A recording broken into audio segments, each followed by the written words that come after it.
ನಮಸ್ಕಾರ ಸ್ನೇಹಿತರೆ, ಸ್ವಾಗತ. ಇವತ್ತಿನ ವಿಡಿಯೋದಲ್ಲಿ ನಾವು ಕೋಲಾರ ಮಾರುಕಟ್ಟೆಯ ಟೊಮ್ಯಾಟೊ ದರಗಳ ಬಗ್ಗೆ ಹೊಸ ಅಪ್ಡೇಟ್ ನೋಡೋಣ.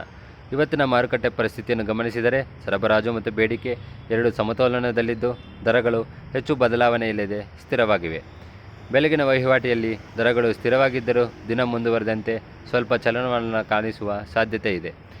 ಇವತ್ತಿನ ಟೊಮ್ಯಾಟೊ ದರಗಳು ಹೀಗಿವೆ: ಉತ್ತಮ ಗುಣಮಟ್ಟ 300 ರಿಂದ 390ರವರೆಗೆ, ಮಧ್ಯಮ ಗುಣಮಟ್ಟ 200 ರಿಂದ 300ರವರೆಗೆ, ಕಡಿಮೆ ಗುಣಮಟ್ಟ 100 ರಿಂದ 200ರವರೆಗೆ ಲಭ್ಯವಿದೆ. ಉತ್ತಮ ಗುಣಮಟ್ಟದ ದೊಡ್ಡ ಗಾತ್ರದ ಮತ್ತು ತಾಜಾ ಟೊಮ್ಯಾಟೊಗಳಿಗೆ ಹೆಚ್ಚು ಬೇಡಿಕೆ ಇದ್ದುದರಿಂದ ಅವಕ್ಕೆ ಉತ್ತಮ ದರ ಸಿಗ್ತಿವೆ. ಮಧ್ಯಮ ಗುಣಮಟ್ಟವು ಮಾರುಕಟ್ಟೆಯಲ್ಲಿ ಸರಾಸರಿ ಬೇಡಿಕೆಯಲ್ಲಿದೆ. ಈಗ ರೈತರು ನೋಡಿದರೆ ಇವತ್ತಿನ ದಿನ ಒಳ್ಳೆಯ ಮಟ್ಟದಲ್ಲಿ ಇದೆ ಅಂತ ಹೇಳಬಹುದು. ಮಾರುಕಟ್ಟೆಯಲ್ಲಿ ಒಳ್ಳೆಯ ಗುಣಮಟ್ಟ ಇಟ್ಟವರು ಸ್ವಲ್ಪ ಹೆಚ್ಚುವರಿ ಲಾಭ ಪಡೆಯುತ್ತಿದ್ದಾರೆ. ಮಾರುಕಟ್ಟೆ ತಜ್ಞರ ಮಾತಿನ ಪ್ರಕಾರ ಮುಂದಿನ ಕೆಲವು ದಿನಗಳಲ್ಲಿ ಹವಾಮಾನ, ಸಾಗಾಟ ಮತ್ತು ಬೇಡಿಕೆ ಮೇಲೆ ಅವಲಂಬಿಸಿ ದರಗಳು ಸ್ವಲ್ಪ ಏರಿಳಿತ ಸಾಧ್ಯತೆ ಇದೆ. ವಿಶೇಷವಾಗಿ ಬೇಡಿಕೆ ಹೆಚ್ಚಾದರೆ ಸಂಜೆಯ ವೇಳೆಗೆ ಸ್ವಲ್ಪ ದರಗಳ ಏರಿಕೆಯಾಗುವ ಸಾಧ್ಯತೆ ಇದೆ.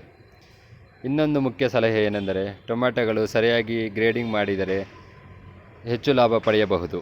ಗುಣಮಟ್ಟ, ಗಾತ್ರ ಮತ್ತು ತಾಜಾದನ ಈ ಮೂರು ಅಂಶಗಳು ದರ ನಿರ್ಧಾರದಲ್ಲಿ ಬಹಳ ಮುಖ್ಯ. ಇಂತಹ ದಿನನಿತ್ಯ ಮಾರುಕಟ್ಟೆ ಅಪ್ಡೇಟ್ಸ್ ನಿಮಗೆ ಬೇಕಾದರೆ ನಮ್ಮ ಚಾನಲನ್ನು ಸಬ್ಸ್ಕ್ರೈಬ್ ಮಾಡಿ, ಈಗ ವಿಡಿಯೋಗೆ ಲೈಕ್ ಮಾಡಿ ಮತ್ತು ನಿಮ್ಮ ಸ್ನೇಹಿತರಿಗೆ ಶೇರ್ ಮಾಡಿ. ಧನ್ಯವಾದಗಳು. ಮತ್ತೆ ಭೇಟಿಯಾಗೋಣ ಮುಂದಿನ ವಿಡಿಯೋದಲ್ಲಿ.